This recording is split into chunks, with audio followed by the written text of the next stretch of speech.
Welcome to Charting New Paths in Pre-K through 12 Education, a podcast by Solution Tree. In our Reaching Summit 2024 series, we'll talk about the Summit on PLC at Work. Coming up in February for this mini-series, we invite some of the keynote speakers and presenters for this event to share their experiences, their expertise, and valuable insights with you. Listen to this mini-series and be inspired to add another tool in your toolbox of research to affirm strategies once you explore and once you attend this event to improve student outcomes. I'm your host, Prisma Lopez Marin. Enjoy today's episode. Hello, everyone. In today's episode, we'll continue with a new mini-series, the Reaching Summit 2024 series. The summit we'll be discussing is the Summit on PLC at Work, coming up on February 13th through the 15th, 2024.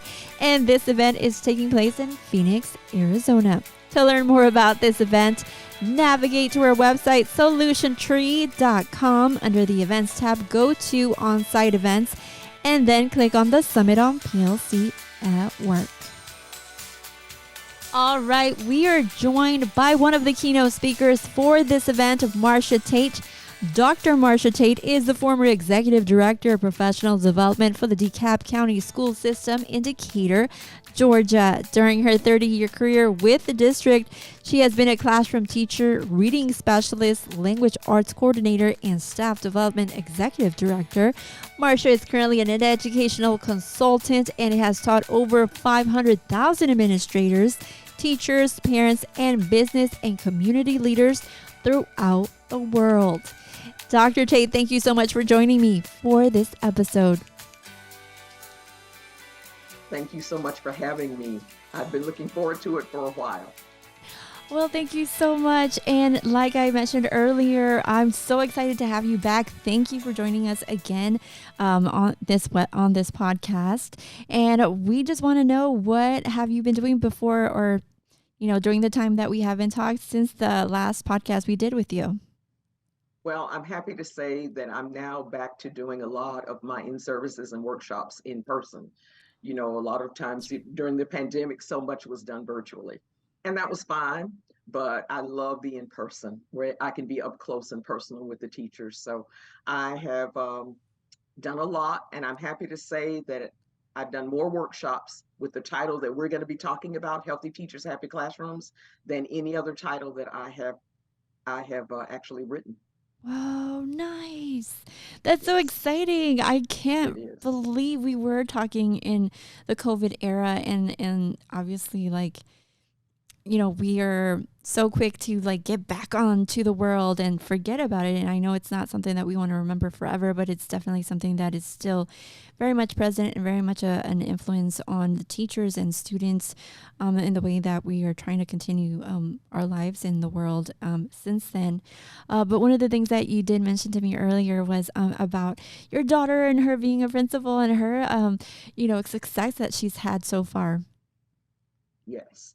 I'm so proud of my daughter. She followed her mom into education, started as a classroom teacher, and then she was a instructional coach, and then an assistant principal, and then principal of Partee Elementary School in Gwinnett County in Atlanta. And I'm happy to announce that since we last talked, her Title I school, which is 78% free and reduced lunch, has been named as a distinguished Title I school for the state of Georgia, which means she's in the top 5% for the state. And so I'm so proud of her and what she and her faculty have been able to accomplish. And that's hard work. That's a lot of work that goes into that. It is. It's hard work. I see her working hard every day, and she has a wonderful faculty that she leads. So it's good that their accomplishments are being recognized. That's right. That's right. That's so wonderful. And congratulations to your daughter. And I can't even imagine having someone as you, not just being her mom, obviously, but also you're her mentor in this sector, in the education sector. And so she's lucky. She's lucky to have you. Well, thank you. I appreciate that. I'm lucky to have her too. Yep, absolutely. So also, we are here to talk about the upcoming Summit on PLC at Work, which you've been attended before. So I believe this is your second year presenting at the event. That's kind of what my notes are here. But if it's not, let us know what year it is for you, and what is your I, experience like presenting for this time? I think it'll actually be my third year presenting. I think one of the times I did a breakout session, I was not a keynote speaker. The last time I was a keynote speaker, and I'm a keynote speaker again, and I'm happy to be invited back to do a keynote. Oh, okay. So what was it like your first year around? It was wonderful. It was absolutely wonderful. It was one of the best conferences that I've had the opportunity to attend. It was well attended. People were very interested in the sessions. The speakers were great. In fact, one of the things I liked is when I wasn't presenting, I was able to sit in on the keynotes in the other sessions. And so I learned a lot just by sitting in on the PLC, conference. It was great. Wow, that's always been one of my questions on whether you're the keynote speakers and the presenters, are they always there to be put to work? I mean, obviously, but also, are you able to experience other professionals there? Sometimes that might not be a thing because you're on the run and like you're presenting, then maybe you have to go to another thing. But I think this is one of the events that our keynotes and presenters are present in other places. Right. Many conferences, I can't attend other sessions because I'm presenting the whole day. But in the PLC conference, I was only presenting for part of the time. So the other time I was able to sit in on some of the other sessions and hear some of the great speakers. And so it's a wonderful experience. And actually to interact with so many of the teachers and administrators that were there, that were sitting at my table, that was another wonderful part of the conference as well. Oh, nice. So you're in the mix. In the mix. I feel like that's more impactful on everybody, like you mentioned, like yourself as well, and also the educators that are looking towards and excited to just have you, like you and the other educators or the presenters and keynotes are kind of like celebrity educators in a way because people look forward to I seeing don't know you. about that, but Always starstruck whenever I get to talk to you, and this is my second time speaking with you and talking with you. But I do because I just know and I learn and I hear all of the accomplishments, not just from reading your bio, but also just the things that internally in our company, is spoken about are the people that are our associates, the people that are authors, the people that are our presenters and keynotes, just so much that you put in, so much dedication and so much work that you genuinely provide for everybody. So this event is one of the popular events for Solution Tree. What do you look forward to this year? I look forward to keynoting again. What was interesting last time was when I gave the keynote, then people had the option to stay with me for a breakout session or to go to another session because there's so many great sessions happening at the same time. But so many people stayed with me that my room was filled, and so I'm hoping that the same thing will happen this time when I come back. That for my breakout session, my room will be filled as well. I have this one woman who has seen the same presentation 6 times. And I told her, I said, if I didn't know any better, I would feel like you were stalking me. And she said, no, Marcia. She said, every time I see you, I pick up something different. I pick up a different idea that I can use in my classroom. And so I said, that's a true tribute to what I try to do when I'm presenting. So I'm hoping to give people as many tidbits as they can put in their toolbox and take back to their classroom. I try to be very practical in my presentations, and the book was written during the pandemic. And so I knew that teachers were having a very challenging time trying to teach during that time. Many teachers were teaching virtually, others were teaching in person, some were doing a hybrid model where they were teaching virtually and in person simultaneously. That was tough. That was very, very tough. And so I said teachers are going to need some help as to restoring that passion that they once felt in education. And that's one of the reasons I wrote that book, is to try to restore that passion. But even now, Dr. Tate, your book is so relevant. I feel like It it will is. continue to always be relevant because It now, is. like, let's say we are post pandemic, but now it's the shortage of teachers that is Hmm. like the Hmm. main issue. And to your point, igniting that passion again. Yeah. Absolutely. Everywhere I go, everywhere I travel and present, people are complaining about the shortage of teachers. And we don't find as many people going into education as when I went into education 49 years ago. I can't believe this is my 49th year in education. 30 years with a major school district and then 19 years as a consultant. So this is my 49th year, but I've never lost that passion that I had 49 years ago. And um, I'm hoping that teachers will not lose theirs because we need them. We need them now more than ever.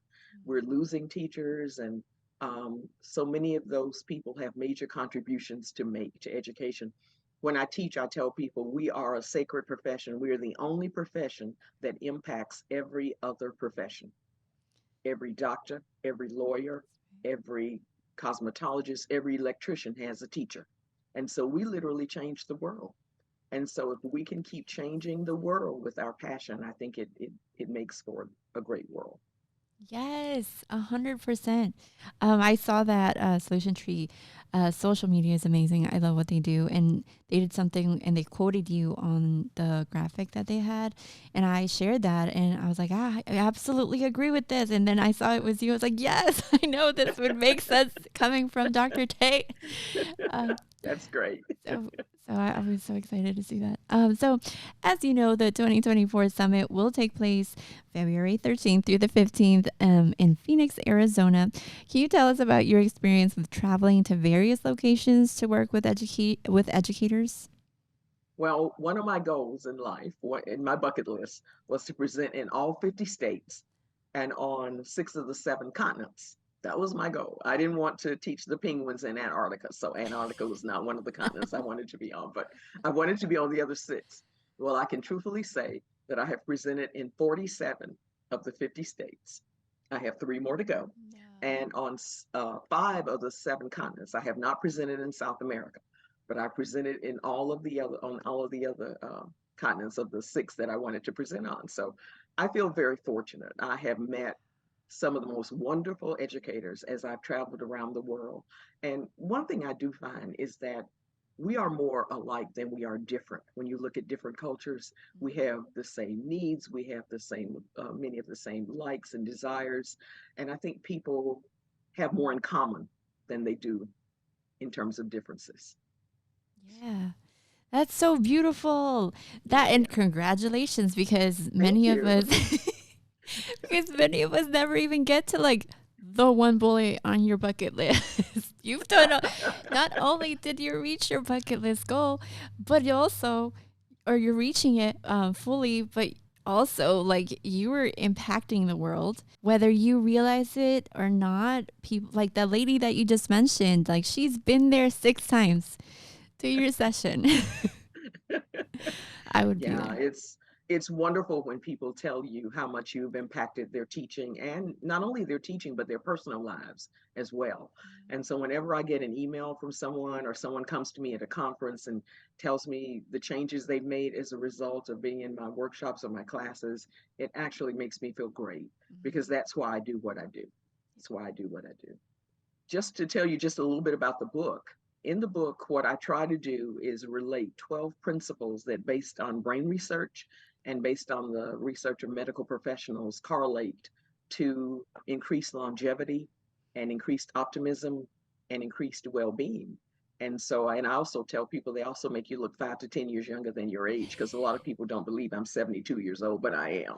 And so I would have to be in education for 49 years. So not only do I teach these principles, but I also try to practice them in my personal life. And so what I try to do in my workshops is to um, use practical experiences and actually engage my participants. Anybody who's been to my workshop know that you're not going to sit there and watch me read off of 700 PowerPoint slides. You're going to be up, you're going to be active, you're going to be moving, you're going to be involved, you're going to be talking, and the time goes so fast and they learn so much.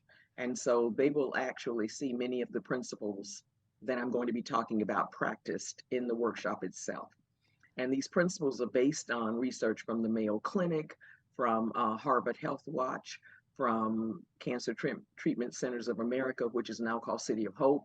Um, so it's well researched. The book is very, very well researched in terms of the 12 things that keep people living. So that's what I'll be teaching when I come to the summit. Also, like you've mentioned, we keep talking about the book, but I haven't even said the complete title. So you also wrote the book Healthy Teachers, Happy Classrooms, which attendees can pick up on the on-site bookstore at the event. Our listeners can also check out the podcast interview, which I referred to earlier, that we have with you on your book. Would you say that attendees can go deeper into the strategies around these 12 brain-based principles with this book? Definitely, definitely. There's so little that I can actually share in a keynote. And even when I have people all day, there's so much in the book that I can't even get to.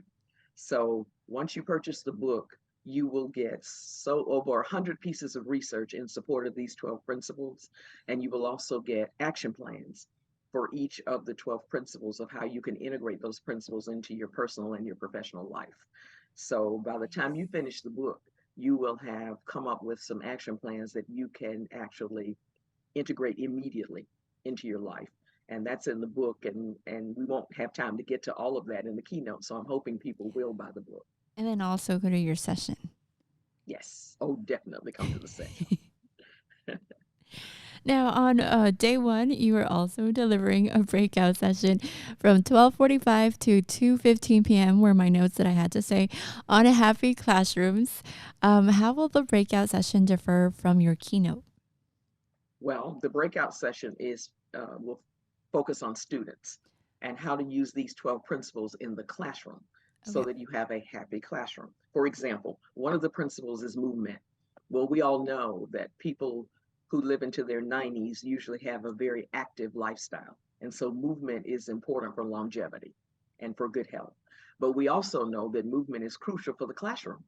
And so in the breakout session, I will be talking about how students need to be up and moving during the period or during the day, because anything we learn while we're moving stands a better chance of ending up in long-term memory. That's the reason people never forget how to drive a car, how to ride a bike, how to play the piano. I had one teacher who told me that her mother has Alzheimer's and her mother no longer recognizes her or her grandchildren, but her mother is a pianist. And she said, my mother can still go to the piano and play songs she once played. Well, why? Because her fingers were moving along the keys when she learned to play. And so those are the memories that stay with us. And so if teachers could just understand that students need to be engaged, they need to be up, they need to be active, they need to be moving during the classroom setting, then it makes for a happy classroom, and it also makes for increased retention.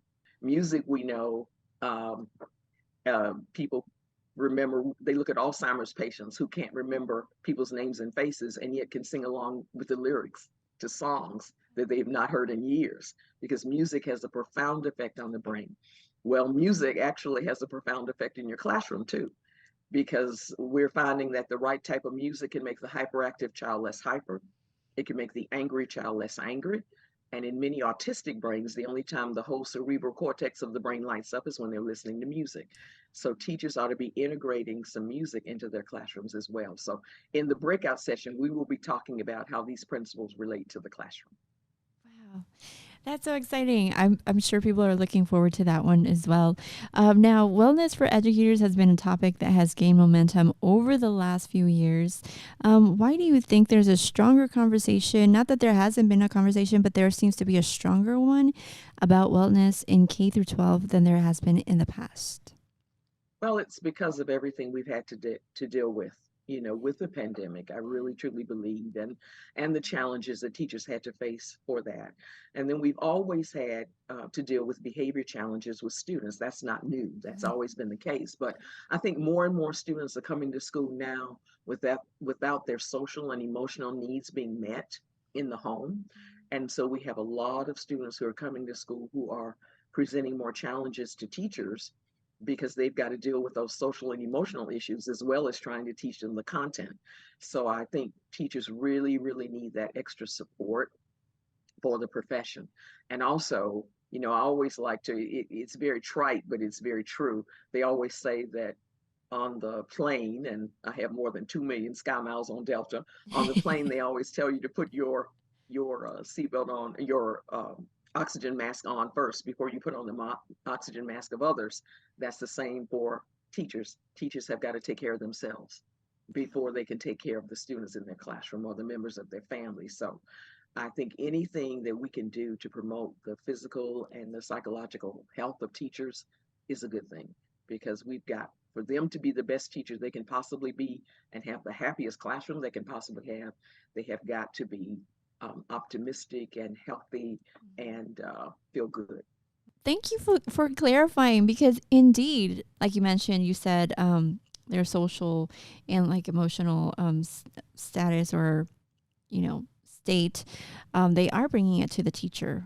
Whatever that looks like, it is being brought to the teacher. And on top of that, they have to teach them content. They have to teach them actual work. How does that, how? I don't even know how. Like, you're a therapist and you're also a caregiver to a complete stranger. It's not your child, but you have to take care of them. But then you also have to actually do what you're there to do, which is teach. It's wow. Well, it's not easy to do by any stretch of the imagination. And I tell teachers, you have got to have a classroom where students feel psychologically and physically safe, because it's when we feel safe and secure that our brain functions for the academic the best. When you're under stress or when you're under high threat, then that's not when we can expect students to learn what we need them to learn. So even if they're coming from a home environment where they're experiencing a lot of stress, when they come to your classroom, it needs to be a place where they feel safe and where they feel secure and where they feel loved and wanted, because that will correlate with great academic achievement, because they'll be able to remember the content in the class that you're teaching. And so I tell teachers how to have that calming surrounding in the classroom that you want to have, so that it's a happy place to be and students can look forward to coming to school. Some students, the home environment is so threatening that they actually look forward to coming to school each day and hate it when there's a holiday or when they don't have an opportunity to come to school. Yeah. And so that's what I want teachers to do, is have that type of classroom where students are looking forward to being with you on a daily basis. That's so true. That is very true. So for some students, it's more of kind of like a relief having to go to Mm-hmm. school and not deal Mm-hmm. with like the heaviness of just parental issues or whatever other issues is going on in their homes. That's very true. Right. So, over your 30 plus year career and so much more, you have been a classroom teacher, reading specialist, language arts coordinator, and director of professional development. How would you assess this moment in education? Oh, wow. I think it's a very challenging moment in education for the reasons that we've already talked about: the Hmm. teacher shortage, Yeah. the challenges that people are having to face in both their professional and personal lives. I think it's a very challenging time, but it's also a wonderful time, because I feel like students need us more than ever. Mhm. And if we can be there for them, I think it can make a difference in the life of every individual student. I said we may not be able to save all of them, but we can save as many as we possibly can. And so, when I was in the school district, I was feeling like I was impacting the teachers who were in that district and their students. But now I can truthfully say that every time a person comes to one of my workshops, I'm impacting every one of their students that they teach when they go back to their classroom, and it's exponential. And so, what teachers need to do is just make sure that they are impacting every student, because it is probably one of the most challenging times in education that we've had. It Mhm. really is. Mhm. It's a very, very challenging time. And um, I know teachers are leaving the profession. I'm trying to encourage as many people as I see to become teachers, because, as I stated earlier, we're the only profession that impacts every other profession. And so, if we can get in there and teach our content in the best possible light, I think we can prepare students for their present and their future as well. So, for those administrators who are looking to meet the many challenges of their teachers and staff, teacher shortage, as we mentioned, learning loss, absenteeism, etc., why should wellness be on their radar? For administrators, it has to be on their radar, because, as I say, it's the principle of the thing. And I'm thinking principal PAL. It's the principle of the thing. Um, I look at my daughter and how she goes the extra mile to make sure that her teachers are appreciated. And I think they actually appreciate that. They appreciate her for that because they are so important to her and to the wellness of the students that they serve every day. And so administrators need to keep themselves as physically secure and psychologically well as possible so that they can come to school every day and make sure that the teachers feel the same way. And then the teachers in turn make sure that the students feel the same way. So it kind of trickles down from the top. I think anything that administrators can do to make teachers know that they are cared about, that they are appreciated, that they are loved, makes such a difference to the climate in that building. And sometimes when I walk in a school, I can tell within about 5 minutes what type of climate it is in that building. How you're greeted in the front office when you walk in, how people relate to each other when they see you, how the students relate to each other. And it's not the same everywhere I go. But more times than not, I can truthfully say that I see the positive influences of administrators on teachers and teachers on students more so than the negative. That's good to hear. That's Yeah, wonderful. That's so yeah. wonderful. Now, like I know we're almost in here, but I did want to go back because we have you here, and I just want to take advantage of that a little bit. So I did want to go back to you mentioning that you were now going in person sessions and things like that. Because when we did speak, you were doing online. And so what has that been like? I want to like just elaborate, just like give me an experience that you've had the most recent, I guess, of your in person with the book. Oh my goodness. First thing we do when I do the workshop is called a people search.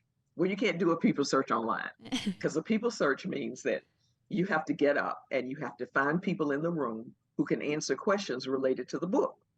And so the first person who gets back to me with the correct answers, it's a game. And so the first person who gets back to me with the correct answers, but you have to talk to their 12 things about the book on the people search. And you have to have a different person respond to each of the 12 items. And so you can't just hand it to somebody and say, do these 12 things, because you have to have 12 different people. And so in person, people are up, they're moving around the room, they're trying to find people who can answer the questions. And I tell them, I said, there's one person in the room who knows the answer to all of these. Who might that be? And of course, they say, you wrote it. Yes, I wrote it. So, what I tell them to do is come see me. I will give them one answer and I put my initials because you have your initials beside the answer. I put my initials and I tell them, pass this answer to as many people in the room as you can. And so they go around passing that one answer. I give different people different answers. So by the time I've finished, somebody has the answers to all 12. You just have to find them. And you have to be the one to get back to me. Well, that's one thing I couldn't do online, but Yeah. I can do it in person. Yeah. We have a ball game where we toss a ball all around the room. It's very difficult to toss a ball virtually, but we toss that ball all over the room. And sometimes I have people will take pictures and you can see the ball actually in the air as they're passing it to somebody else.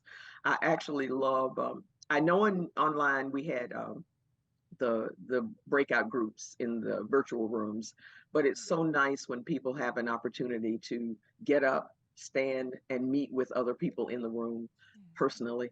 And so not only are they talking to persons in a breakout room, but they're also talking to people in the classroom who are not in the breakout room. So there's so much more that I can do in person that I couldn't do in those virtual sessions as well. So I'm just so glad to be back with the in-person professional development. Yeah, for sure. Well, one more thing, the last question here. What would you like to leave us with on what people can expect from the 2024 summit? They need to come to the summit because, as I said earlier, it's one of my favorite conferences to attend. And I would say, please come. It will be well worth your time. There are fantastic speakers there. Um, you will be able to talk to and hobnob with professionals from all over the country. And it's just an enriching experience. And I would love for you to come and come to my keynote session and learn the 12 principles that will help you increase your optimism, support your physical well being, and lengthen your life. So, of course, I want you to be at my session, but you're also going to have the opportunity to attend lots of other sessions with with credentialed professionals from all over. So please come. It will be worth your time. Oh, wonderful. Thank you so much. Thank you so much for this interview, and just like so wonderful to talk to you again and just to have this time with you, to share this time with you. Like always, it's always an honor. Thank you so much for being able to do this interview, and we're so excited for you to be at the summit as well. Thank you, Dr. Tate. Thank you for this inspiring conversation, because you're such an inspiring person. Just for like the 2 seconds that I get to speak with you, I'm like, oh my goodness, I wish he was my mentor. Uh, Well, let me tell you too that I have interviewed with a lot of moderators before. You are probably my favorite. oh, thank You you. are so down to earth and you're so personable, and it's easy. You make it very, very easy because of the way you do it. So thank you for all you do. Oh, thank you. Thank you so much. I appreciate that so much. I'm going to go tell my mom and everybody that I know. I'm going to tweet it out. I want to tell everybody to have wonderful, wonderful holidays. I wanted my Christmas tree that I decorated to be in the picture, and so I moved I moved my station over a little bit so you could enjoy the fire and the Christmas tree. So I hope everybody will get some rest over the holidays and be with family and friends and have a wonderful holiday season. Wonderful. Thank you so much. Thank you for your time. Thank you. Well, this event sounds like you should definitely add it to your toolbox with teaching in addition to learning wellness strategies from Dr. Marsha Tate. You will also be able to attend a short pop-up mini session with Tina Bogren at our EdTech booth. This is a special addition to the agenda for this summit. On day 2, following the morning keynote by Anthony Muhammad, the always lively Tina Bogren will deliver a short session from 9:30 a.m. to 9:45 at our EdTech booth. Dr. Bogren is co-director of Solution Tree's Wellness Solutions for Educators, and will deliver a few quick win strategies that you can immediately implement when you return to your school or classroom. You will also have the opportunity to sign up for free access to our EdTech tools, Global PD Teams, and Avanti, both of which have tons of wellness resources. Also, we will be giving away a few items, so make sure to stop by at the booth because they will go quickly. So again, make a note, day 2 mini session with Tina Bogren at our EdTech booth from 9:30 a.m. to 9:45. All right, our team will hopefully see you there. As a reminder, the Summit on PLC at Work is coming up on February 13th through the 15th of 2024, taking place in Phoenix, Arizona. To learn more about this event, navigate to our website, solutiontree.com. Navigate to the Events tab, go to On-Site Events, and then click on the Summit on PLC at Work. Now, for our sponsor message here at Solution Tree, we share your vision to transform education to ensure learning for all, and we can help you make this vision a reality. No other professional learning company provides our unique blend of research-based, results-driven services that improve learning outcomes for students. All right, we appreciate you tuning in. Make sure to navigate to our solutiontree.com/podcast page to listen to our other episodes. There you can subscribe to our podcast today on your favorite app. Also, on our Solution Tree YouTube channel, you can like our episodes and subscribe to our channel. This has been your host, Prisma Lopez Marin. Thank you for joining us for Charting New Paths in Pre-K through 12 Education.